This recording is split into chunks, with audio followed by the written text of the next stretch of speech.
in unison as one.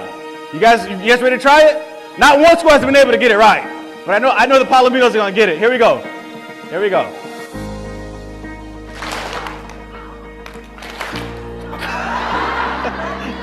Let's go.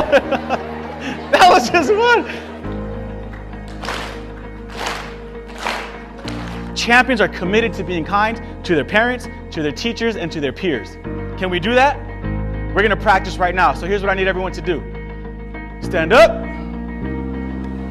Here's what you guys are gonna do. I'm gonna give you 15 seconds, and I want you to hug as many people as possible in 15 seconds.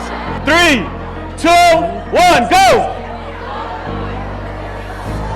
It was so inspiring. He brings passion, he brings enthusiasm, he brings so much heart that it is hard not to become completely overwhelmed with emotion, just loving what you do.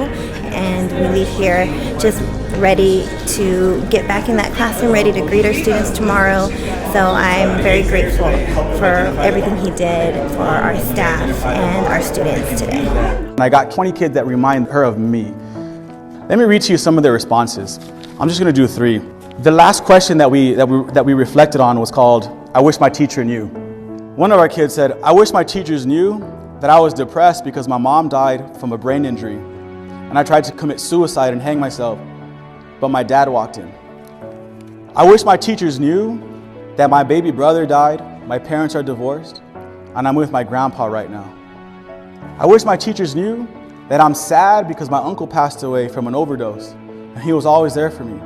And I wish my teachers knew that my best friend also passed away. I wish my teacher knew that I come to school angry, and I wish my teachers knew that we had no food at home. Champion teachers never give up on students, even when the kid has given up on himself.